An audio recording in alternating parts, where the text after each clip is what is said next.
I just want to say I met Jerome when I went to the ASA Legislative Conference. We saw each other year after year, and it was amazing because one day I said, oh, let me join the Committee on Professional Diversity. I did that, and he was chair. And then we just worked together. We did research in terms of healthcare disparities. And then one time he said, you know what? I can't finish my term as chair of the Committee on Professional Diversity. I'm going to be health commissioner of Indiana. And then it was like, next minute, it was just like I was seeing news about you on like CNN. So thank you so much for coming. I know, it wasn't 2 years ago that I was walking into Trump Tower with all the TV cameras fixated on me in December and interviewing for this job. Oh wow, it's amazing how it happens. So amazing. So thank you so much. Please address them. Thank you. I'm so happy.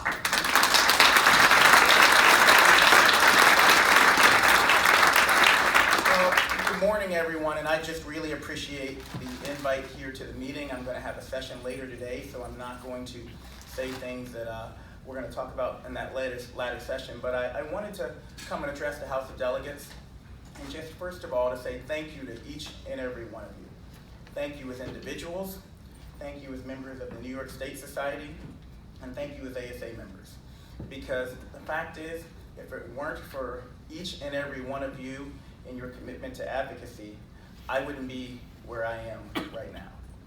I think I'm safe in saying that New York is one of, if not the most diverse state societies that exist out there. And it's critically important that you all continue to lead the way in that regard. It's also important to know that I got my start through the House of Delegates and through organized medicine and advocacy. People often ask, how did you become Surgeon General? Well, the really short version of a long story is a long time ago, someone told me I could have a free trip to Hawaii if I joined the American Medical Association. It's true. It's true. And so I signed up. I got my free trip to Hawaii. I got bitten by the advocacy bug, and I continued to stay involved in the AMA throughout medical school. And then I became an anesthesia resident and wanted to continue to get involved. So I went to the ASA Legislative Conference. And there I got introduced to many different people. And someone said, well, why don't you run for the ASA Resident Component Governing Council? And I did.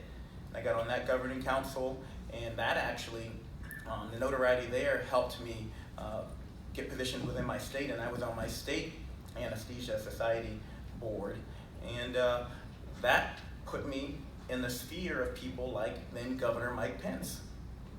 And then Governor Mike Pence heard me speak to the state legislature, knew I was going back and forth to DC and had relationships with people in Congress, and asked me to audition for his state health commissioner role.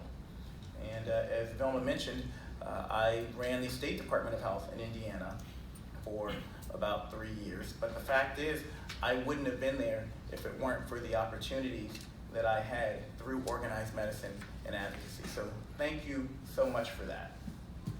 Also from an advocacy point of view, I just want to give you all a pat on the back. I know you're here because you love it, but I've worked at a local level in government. I've worked at a state level, and now I've worked at a federal level. And I got to tell you a couple of things. First of all, I'm shocked at how often decisions are being made about the way you're going to practice medicine without the input of anyone who's touched a patient in the last 20 years or ever.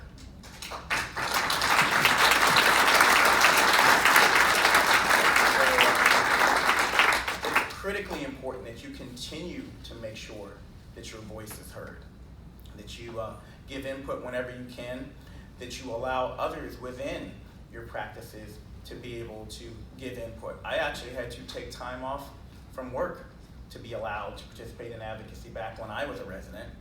It's important that you give people the time to be able to give input.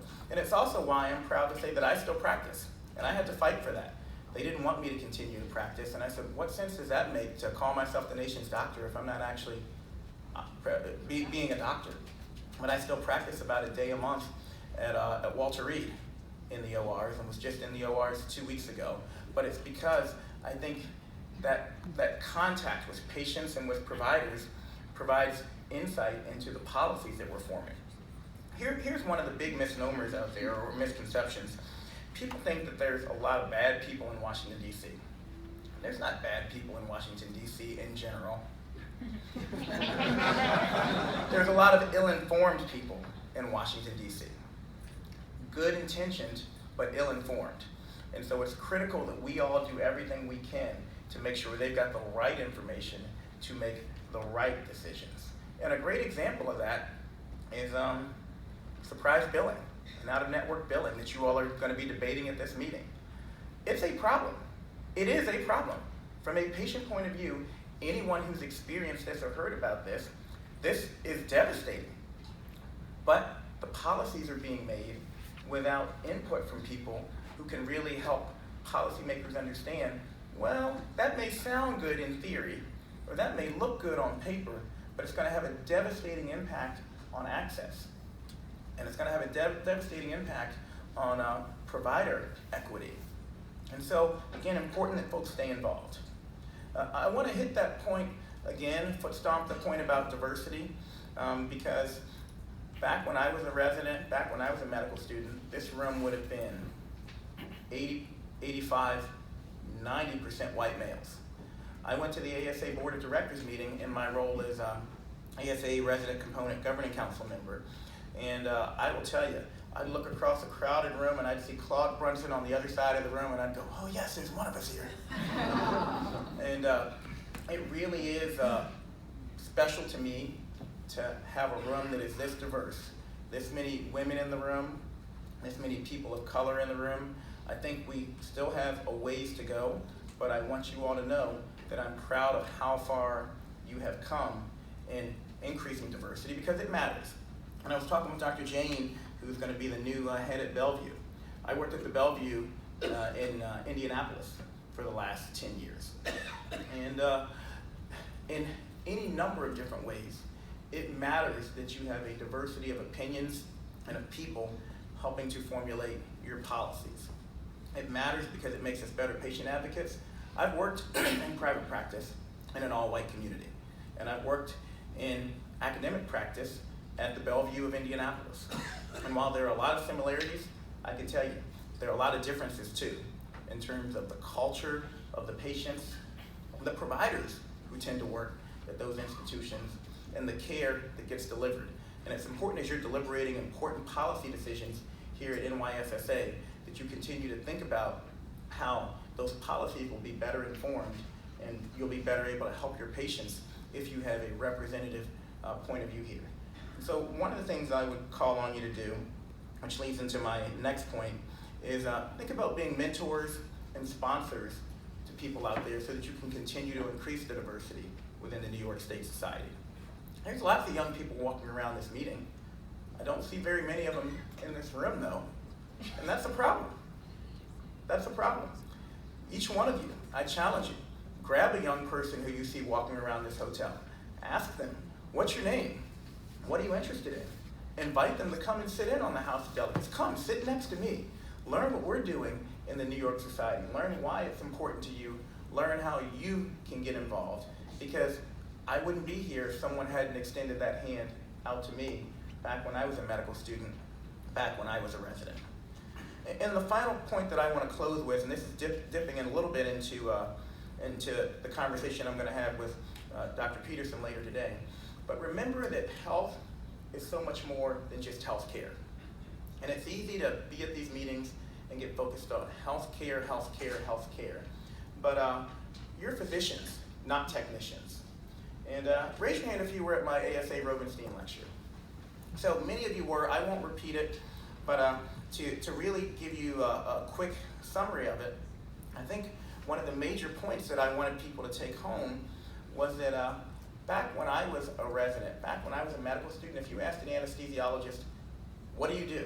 What defines you? People would say, I can get in an ET tube when no one else can. They'd say, I can get in an epidural when no one else can.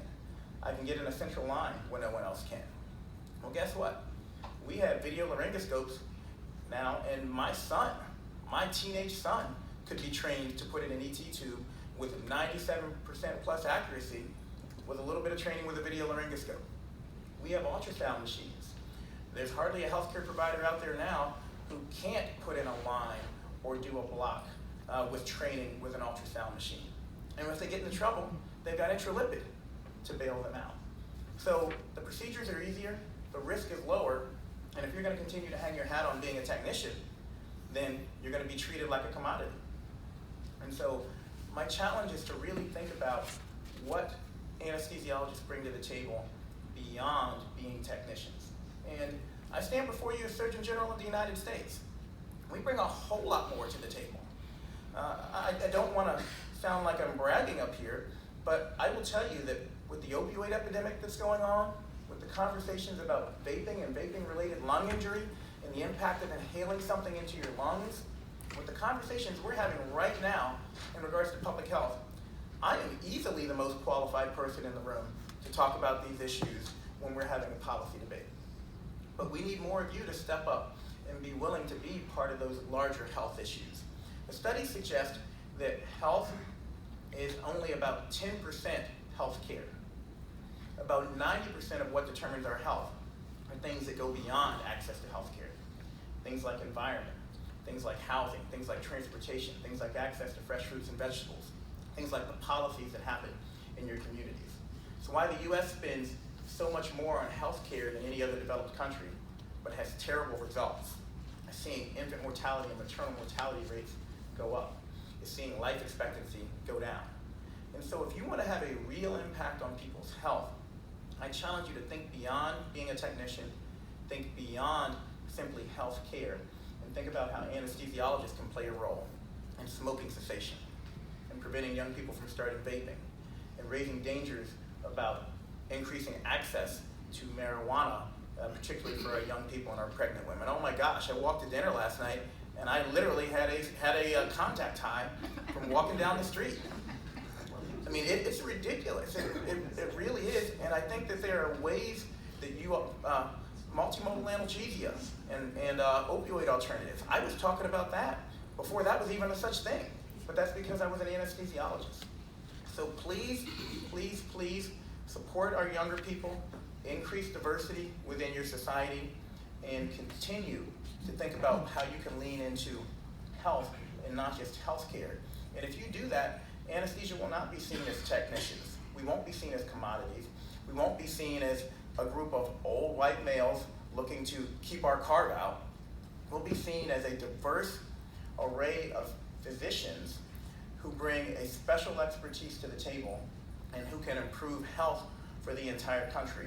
And if we do that, our specialty is going to be strong for the next 50, 100, 150 years.